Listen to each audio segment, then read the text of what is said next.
Hey, what's up? Magandang araw sa inyong lahat mga tol. May bago tayong videong bibigyan ng reaction. Ito'y mula kay John Reps mga tol. Na hindi ko alam kung anong nangyari, pero ang sabi rito sa title mga tol, nakalagay po ang link sa ibaba ng videong panonoorin natin. Ipinadalang barko daw ng PCG sa Skoda bilang kapalit, no? Hinarang ng China, hindi na daw makapwesto. Ngayon pa lamang natin 'to bibigyan ng reaction video, pero samahan ninyo ako at bigyan natin 'to ng komentaryo at opinion. So pag nangyari yun mga tol, wala na, checkmate na naman tayo. Anyway, bago ang lahat, huwag niyong kalimutan mag-subscribe. Click nyo ang notification bell para ma-notify kayo whenever na may mga bago tayong reaction video tulad nito. Alright, so wag na natin patagalin pa. Panoorin na natin to. Matapos umuwi ng Palawan ang BRP Teresa Magbanwa kung saan nagpadala naman ng Philippine Coast Guard ng panibagong barko bilang kapalit nito, abay tila nakuha na nga ng China ang Skoda dahil nabigo na naman ito makalapit sa Skoda Shoal. Naku po. Yan ang sinasabi natin mga tol. Once umalis ka dyan, asa ka pang makakabalik ka dyan. Eh yung mga resupply mission nga hindi nakarating sa destinasyon nila eh. Diba? Naku po. Habang ang Carrier Strike Group naman ng Amerika ay pabalik na ngayon sa rehiyon bilang suporta laban sa mga maling hakbang ng China. Okay, panoorin natin to mga tol. Ay naku po. Dahil sa tumataas na operational tempo ng maritime patrol sa buong kapuluan, sinabi ni Navy Flag Officer Vice Admiral Toribio Adasi na ang Philippine Navy ay gumawa ng huling minutong desisyon na mag-pull out sa Exercise Kakadu. Ang Exercise Kakadu ay isang biennial exercise na pinangungunahan ng Royal Australian Navy na sinusuportahan ng Royal Australian Air Force. Ang Exercise Kakadu ay nagbibigay ng pagkakataon para sa mga kasosyo sa rehiyon na magsagawa ng mga multinational na aktibidad sa maritime mula sa constabulary operation hanggang sa high-end na maritime warfare. Sinabi ni Adasi na ang desisyon ay ginawa wala pang 24 oras bago ang dapat sanay send-off ceremony ng BRP Antonio Luna sa Subic Naval Operating Base. Hindi na nabanggit ang dahilan pero ang BRP Antonio Luna ay isa sa mga modernong barkong pangdigma ng Philippine Navy at madalas itong nagpapatrolya sa West Philippine Sea. Sa ngayon, ang mga barkong pangdigma ng Philippine Navy ay patuloy na nagmo-monitor sa West Philippine Sea dahil nakaposisyon na umano sa Skoda ang 4 na barkong pangdigma ng PLA Navy ng China at 9 na Chinese Coast Guard. Pero able to perform our mandate in the conduct of our maritime patrols in the area. Even though there are challenges being presented, we are able to execute our mandate in the West Philippines. And we will continue to do that. Which is tama naman. Habang patuloy ang tensyon sa rehiyon ay inanunsyo ng Amerika na pabalik na sa Indo-Pacific ang Carrier Strike Group 9 na pinangungunahan ng aircraft carrier na USS Theodore Roosevelt sakay ang mga fighter jet squadron ng Air Wing 11. Ito na naman, manginginig na naman ng buntot ng China. Pati na ang mga alalay nito na Ticonderoga class cruiser USS Lake Erie, Arleigh class destroyer USS John McCain, USS Halsey at USS Daniel Inouye. Dahil hindi naman natuloy ang banta ng Iran na pag-atake, ay ipinag-utos ni Defense Secretary Lloyd Austin na iwan ng Carrier Strike Group ang Mediterranean Sea at ipakita ang suporta nito sa kaalyadong bansa sa Indo-Pacific kung saan tumataas ang mga agresibong hakbang ng China. Yeah, sunod-sunod mga tol, at eto nagpadala ang China ng kanilang aircraft carrier at saka 2 destroyer vessels mga tol sa territorial sea, territorial waters naman ng Japan. So talagang tumitindi mga tol yung ginagawa ng China ngayon. Kaya kailangan talaga ng mga kaalyadong bansa. At ilang araw na ang nakalipas matapos mag-deploy ang Philippine Coast Guard ng panibagong barko patungo sa Skoda bilang kapalit ng BRP Teresa Magbanwa, base sa report, abay hindi ito nakalapit sa Skoda. Nagpabalik-balik umano ito at gumagawa ito ng paraan upang makapasok sa lugar. Akala ko ba sabi ni Jay Tariela ni Commodore, 'di ba? Na imposible daw, it's almost impossible for China na i-block daw itong barko natin dahil napakarami daw lusutan, sabing ganon mga tol. Ay naku po. Di ba, umalis yung Teresa Magbanwa doon sa Skoda. Palagay mo ba makakabalik pa tayo doon? O yung pwesto natin, wala na. Nakuha na ng China, hindi na tayo makakapwesto sa Skoda Show. Kasi in-announce natin na babalik tayo kasi in-announce natin na babalik tayo Naku po. Dapat hindi yung ina-announce in the first place. Kasi pag ganun, siyempre na timbrehan na ng China, siyempre gagawa ng paraan na hindi tayo makapasok. Pero ginawa Teka lang para dito kay security analyst Chester Cabalza. Iniisip ba natin na engot ang China? Iniisip ata natin yun 'Di ba? I-announce man natin yan o hindi, mga tol, ang China bilang isang bansa, inalis mo barko niyan dyan, mag-iisip yan, oy teka, bantayan nyo, baka bumalik. So i-announce man natin o hindi, mga tol, magiging alerto na ang China dyan, na wala na yung sakit ng ulo nila, mga tol Diba? Babantayan na nila yan, bantay sarado na nila yan. Hindi yun pwedeng i-announce kasi natin Kahit hindi natin i-announce, mga tol, mas moderno yung kanilang mga equipment, 'di ba? Hindi natin kayang makapagtago sa kanila, tapos dagdag mo pang marami silang tenga at mata rito sa bansa natin. I-announce man natin o hindi, magbabantay na talaga 'yan. Inalis na natin 'di ba? naman ng paraan, no? Sinubukan pumasok twice, tapos bumalik. Sinubukan pumasok twice, tapos bumalik. Pero siyempre hindi pa natatapos doon dahil yung geographiya ng ng Sabina, maraming entry point. No? So kumbaga tatansya tayo kung kailan tayo babalik at sana maswertehan natin makabalik. Sinubukan na daw pumasok twice. 2 beses na natin sinusubukan pumasok, mga tol, pero bumabalik, no? Ay. Hindi siguro doon sa eksaktong pwesto natin, pero may chance bang makabalik tayo. Dahil unang-una, hindi dapat na mawala yung presence din natin doon. Dahil otherwise, pag hindi tayo makabalik doon, yung worst na pwede nating isipin, baka makuha nga ulit talaga ng China yon, kagaya ng ginawa nila doon sa Mischief Reef noon. No? Tama. At yung agam-agam natin na mag-reclamation sila doon, talagang posible nilang gagawin yon. Oh, yan kay security analyst Chester Cabalza na mismo nang galing yan, mga tol. Yung mga agam-agam natin ay posibleng ang mangyari, no, kapag hindi na tayo nakabalik doon. Sabing gano'n ni Commodore J. Tariela, marami daw entry points, pero twice na sinubukan nating pumasok, bumalik yung ating mga barko, mga tol. Hindi sinabing hinarang, pero sa sobrang dami, mga tol ng barko ng China doon Sabi nga nitong nakaraang balita, 'di ba? 65 mga tol, yung nagsagawa tayo ng resupply mission nung nakaraan para sa Teresa Magbanwa, mga tol. Hindi naman 65 ang humarang sa atin 'Di ba? Ilang barko lang 'yon, hindi na nakapasok yung ating 2 vessels. Ngayon 65 haharang diyan, mga tol. Kahit tigda 2 barko lang, mga tol, bawat entry point niyan Kahit tigda 2 barko lang bawat entry point niyan.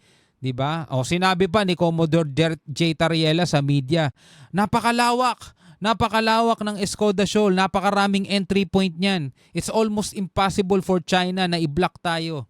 'Di ba? Nasa video 'yan, mga tol. O sa tingin niyo hindi gagawa ng China niyan? Malamang titignan na nila agad sa satellite 'yan.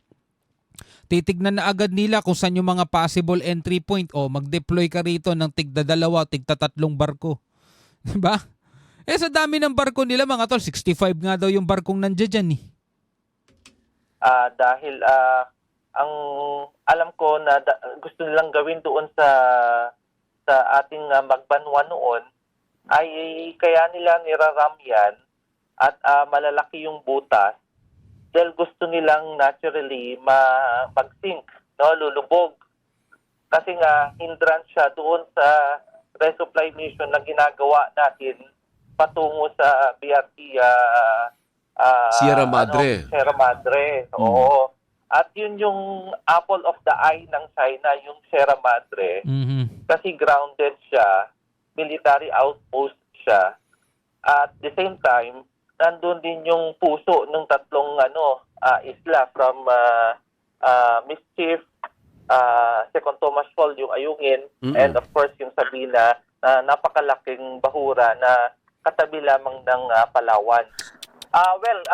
Dalawa yung posibleng dapat ginawa, no? Nung alam natin na, of course, no, bumabagyo, understandable naman na pati si China, yung mga vessels nila, talagang, na-rattle din dun sa bagyo. Tapos secondly, medical yung reason. So noong naramdaman na nila na gano'n, kasi hindi rin sustainable tumagal talaga doon, dahil napakalaki ng Sabina, na tumawag na sana ng kapalit, no? Yun nga Sa relyebo, kumbaga. Yun nga di ba? Yun nga yung puna ng taong bayan pati tayo mga tol, di ba? Yun nga yung natin eh. O hindi tatagal lang doon, hindi tatagal lang Teresa Magbanwa kasi nga may butas na eh. Binutas na nga siya ng China, di ba? Ang utak ng China, di ba? Ayaw nyo umalis o butasan namin kayo. Hindi siya armed attack mga tol, binutasan lang nila. Pero yun ay delikado na sa barko. Tapos isa pa, ayaw nyong umalis o harangin namin yung mga supply nyo. O anong pang nangyari mga tol? Diba? Nagutom, lugaw na lang yung kinakain ng mga crew. Diba? Umiinom na nga daw ng tubig ulan saka tubig mula sa aircon. Isipin nyo yung hirap nun mga tol, 5 buwan. Hindi natin kayang mag-supply. Tapos iniisip natin kaya nating bumalik. Sana kayanin mga tol, no? Pero twice na daw sinubukan pumasok, sabing ganun ni security analyst Chester Calbalza. Yun yung isang option na dapat Opo. nakita doon. Pangalawa, quietly, hindi na sana sinabi muna na may darating pa. Kasi siyempre, alam mo, yung intelligence network din ni China malawak din. Pero Tulad ng sinabi natin kanina, hindi natin kailangan i-announce. 'Di ba? Automatic papasok talaga sa utak ng China 'yon bilang isang bansa mga tol. Kahit tayo o umalis pero bantayan nyo, may babalik diyan. May babalik diyan. Ayan, kita nyo. Kahit di natin i-announce 'yun mga tol, paghahandaan ng China 'yon kasi 'yun ang tendency na may babalik talaga. Dahil alam nila Pilipinas ayaw sumuko niyan. Pag umalis siya may babalik diyan. Babantayan nila 'yan kahit hindi natin i-announce. nakukuha ko yung logic behind it. Bakit sinabi rin ng ganun? Kasi defense posture yun eh. Kasi, kaya bakit sinabi yun? Nagsalita kasi si China, ang bigat nung paratang din nila na it was a retreat from us. Oo, Eh, tama. pag retreat, tumirender ka. Hindi nga eh. Kaya Oo. nga, babalik nga eh. Oo. Ang tawag ko nga dyan sa iba. Pero hindi sana magsasalita si China ng retreat. Kung naisip na sana natin mga tol na teka bago nyo alisin yan, kailangan munang may kapalit. Kasi alam ko mga tol yun naman talaga dapat, di ba?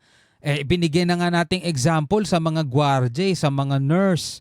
Di ba? Yung nurse kapag naka-duty ka at wala pa yung kapalitan mo, talaga mapipilitan ka mag-double shift. Hindi ka pwedeng umalis ng walang kapalitan kasi kukulangin sa tao. Ganon din sa guard. Hindi mo pwedeng i-abandon yung post mo hanggat wala kang kapalit. Pero bakit nila ginawa yun? 'Di ba? Bakit nila ginawa yun? Ngayon eto, nung umalis tayo, sabi ng China retreat, aba, to defense naman tayo sa media. Hindi, magpapadala kami ng kapalit. Oh, yun. Harang. Pang media interviews ko, it was a recharge. Nagpahinga lang. Dahil nga, sorry for the term, exploited kasi si Teresa Magbanwa. Imagine 1 versus 200 vessels. Yes, yes. Ay kaya nga lang, posturing nga yun, bro. Yun nga 1 versus 200 vessels pero sinasabi natin hindi kontrolado ng China ang Escoda. O talaga? So sino may control niyan tayo? Iisang barko tayo?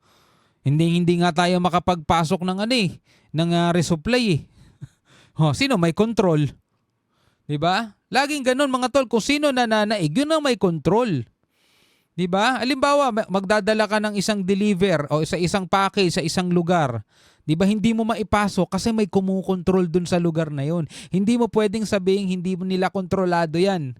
Bakit? Kung hindi nila kontrolado 'yan, di sana malaya tayo nakakapaghatid ng resupply. Ito no offense sa ating sa ating mga inauukulan. Hindi tayo sa kanila, hindi tayo galit sa kanila mga tol. Actually sinusuportahan nga natin sila, 'di ba? Medyo talagang nadismayalan talaga tayo sa naging action nila. Kasi araw-araw tayo nagbibigay ng reaction video mga tol eh. Puro ang galing lang natin kasi sa dada eh, di ba? Ang galing natin sa pagpapaano sa mga media pero nakikita natin talaga yung nangyayari. Again, mga tol, sana mali tayo at pag nagawa talaga ulit nating makapasok dyan, talagang todo saludo tayo sa ating mga kinauukulan. Sana makapasok pa ulit tayo dyan. Pero last, Oo, one last.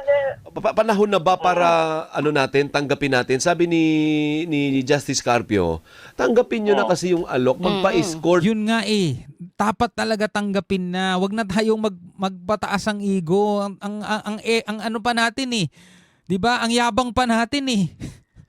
Tanggapin na natin yung alok ng Amerika. Magpa-escort na tayo. Sabi ni Justice Carpio, tanggapin nyo na kasi yung alok, magpa-escort na tayo sa Amerika. Ngayon, sa pagbabalik natin sa Sabina Shoal, do you think it's time magpa-escort na tayo sa mga friendships natin? Okay. Maganda yung suggestion. Sa military kasi, kumbaga test yan, no? Bago mo ilalabas yung panghuling last resort mo, yung kung ano pa yung makaya mo muna. Yun din yung sinasabi natin nung nakaraan, 'di ba? Wag munang humingi ng tulong ang AFP kasi dapat ipakita muna nila yung kaya nila dahil pag hindi nila ginawa yun mga tol, mawawalan ng tiwala sa kanila mga mamamayan. Pero mga tol, yung pag-alis ng BRP Teresa Magbanwa ay nangangahulugan na hindi nga kaya. Hindi nga nila nasuplayan eh, 'di ba? Kaya ang nangyari, nagutom, nagkasakit at nauhaw yung ating mga crew doon kasi hindi nga sila nasusuplayan, 'di ba? So ano pang last resort? Sige, tingnan natin mga tol. Tingnan natin. No? Siyempre, ayaw mo biglain din na ibuhos talaga yung, kumbaga, yung pinakamalakas mong armas. But definitely, nasa plano na yung escort it will happen, but this will be the last resort na sinasabi rin ng ating kasamahan sa AFP and the Coast Guard. So hindi pa time, not this time, not yet. Yes.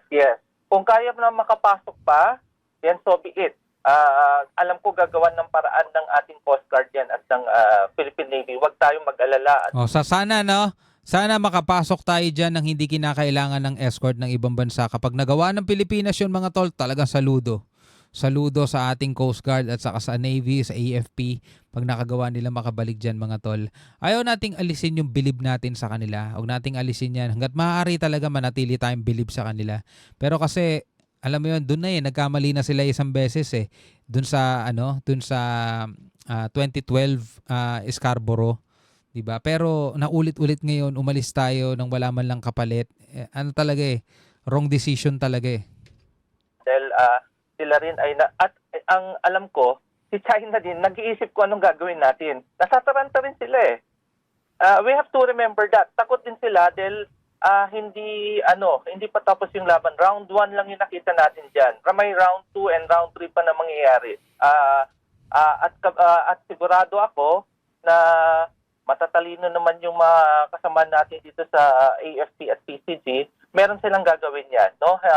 For sure, makakabalik tayo dyan at ang pinaghahandaan din nila yung escort. Alright mga kapatid, bilang isang Pilipino, ano ang masasabi mo dito sa mga videong to na napanood natin? Pwede ka magbigay na lang ng komentaryo sa ibaba at ng iyong saloobin. At maraming salamat sa iyong panonood. Hanggang sa muli, ako nga pala si Shobaldi. Peace out.